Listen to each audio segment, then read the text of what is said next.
And when you get to the end of your life, will the Lord be proud of what you stood for? Will you be able to say that you ran the race, that you fought the good fight? Or will you realize that you wasted your time that the Lord has blessed you with chasing after things that didn't even matter? Hold that into perspective. And remember, being the courageous generation that you are, stand up for the truth, defend life, love your family fearlessly, love your spouse fearlessly, love this country, defend her, and serve our God. And don't think that it's someone else's role to do it. You do it. You do it. Do it for Charlie. Do it for Charlie.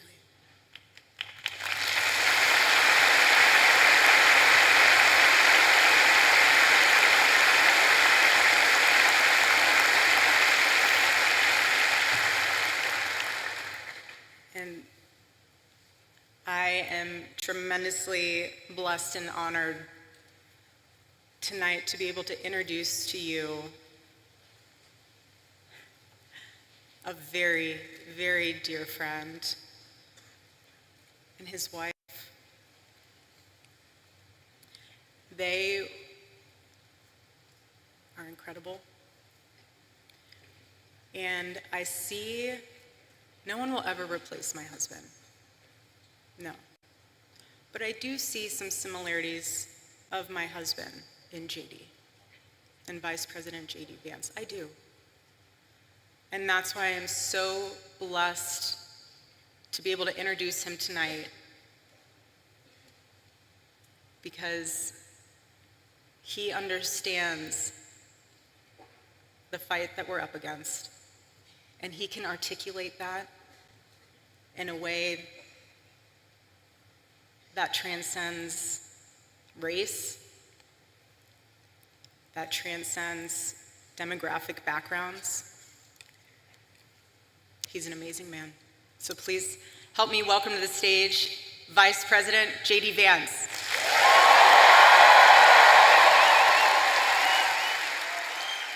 I am honored to introduce a friend of mine, somebody that I have just been so thrilled to see ascend American politics. His story is uniquely American. Growing up in poverty, difficult circumstances, serving his country honorably and heroically in the United States Marine Corps, being an America First champion in Congress, and somebody who I know will bring this vision to make America great again. Join me in welcoming JD Vance, everybody.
Oh, Miss, I got a question.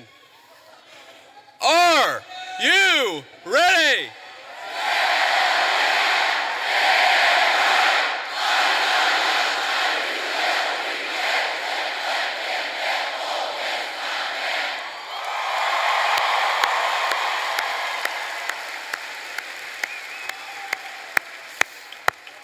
Wow, that was impressive. They told me that would be impressive, and they were exactly right. So let me say a few words of thank you first to my dear friend and the widow of my dear friend Charlie Kirk. Erica, you have been such an amazing inspiration to the entire country. How much do we love Erica Kirk? She's done a hell of a job.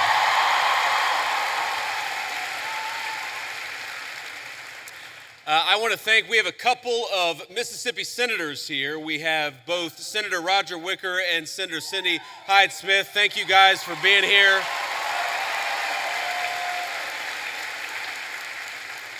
We have the governor of Mississippi with us. We got an all-star crowd here. Governor, thank you for being here.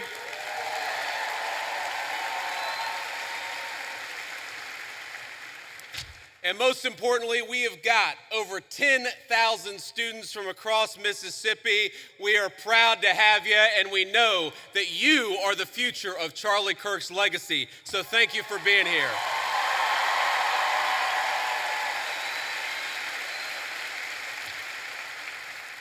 You know, I got this whole speech written, and I'm not going to deliver any of what I had written. I'm just going to speak from the heart, because that's what Charlie would so often do. And you know, when I think about what we lost 6 weeks ago, it feels like forever ago when I was in a meeting in the West Wing, and one of my staff members came in and said that Charlie had been shot, and then I looked at my phone and I saw all the text messages and realized that my dear friend had been very seriously injured. Now, in the West Wing at that time, we actually thought that Charlie had a chance. We didn't know that he was eventually going to pass away. There were initial reports from the medical team that maybe things were going okay, and of course, eventually Charlie took his last breath and went home to be with his Lord and Savior. I remember thinking at that moment, first, of course, about Erica and the children. They've got their oldest, their daughter, is very similar in age to our youngest child. And I remember thinking, what a terrible tragedy for that family. And the second thing that I thought was, what a terrible tragedy for the United States of America. Because Charlie wasn't just a political figure. He wasn't just a guy who went around campus and said very interesting things and hosted all of these debates. He was a person who, particularly to the young people of this country, to all of you, he had the very best advice.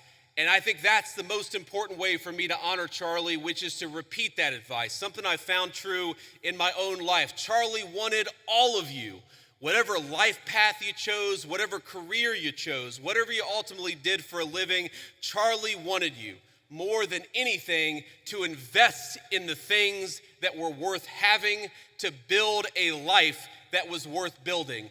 And that started, the most important advice he ever gave you was fall in love, get married, and start a family. And I can't honor Charlie without repeating that most important advice.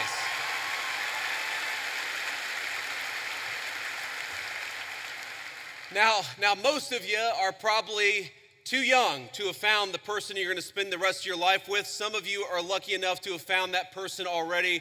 But I will tell you, if you're as lucky and blessed as I have been, it hits you like a ton of bricks. And I found that person in my lovely wife, Usha, our second lady, who is here with us today. She's sitting in the audience somewhere, I don't know where. But I love you, honey. And have children. That's something Charlie also always told. I grew up in a generation. I'm 41 years old. I'm a millennial. And if you're being uncharitable, you would call me a geriatric millennial, which I really hate. I really hate being called a geriatric millennial. But here I am at 41 talking to all of you like I've got great wisdom. Here's the thing. The one regret, the only regret that I really have in my entire life, and I've made plenty of mistakes, but the one regret that I have is that, frankly, I wish we had started having kids sooner.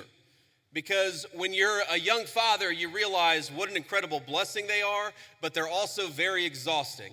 And I know here at Ole Miss, we like to party a lot. And I know at Ole Miss, occasionally some of you will have a few drinks on a Friday or Saturday, or hopefully not a Tuesday night, but I'm sure that happens from time to time here in SEC country. But here's the thing. When you go out until 3 in the morning and wake up at 6 a.m. for class, the thing that I've learned in my old age is that incredible energy, God actually meant it for another purpose, and that purpose was to help take care of a family. So while you're young, have those babies if you're able to. That's something Charlie said all the time.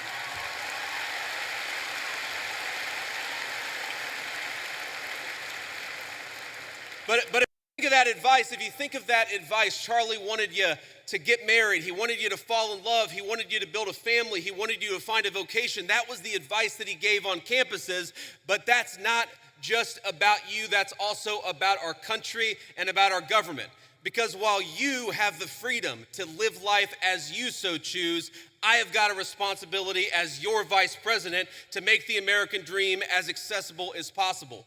And this is why, my friends, this is why we care about all the things that we care about. Why do I care so much about having a secure border in the United States of America? It's because I believe that when you let in a flood of illegal immigration, what it does is it drives down the wages of young people and makes housing unaffordable for the entire American population. That's why we closed down the border.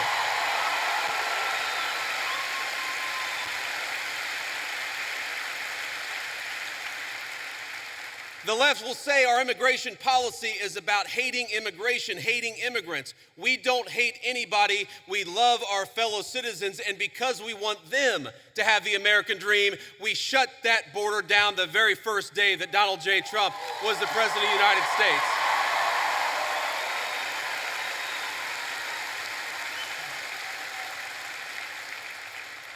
I care about you being able to afford a home, which is why we fought so hard to fix the broken policies of the Biden administration.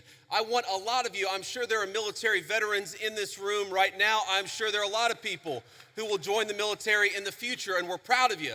But part of America First is ensuring that we never ask you to go and do the American people's business unless it is in the interest of the United States of America, and that's how we honor the sacrifice of our troops.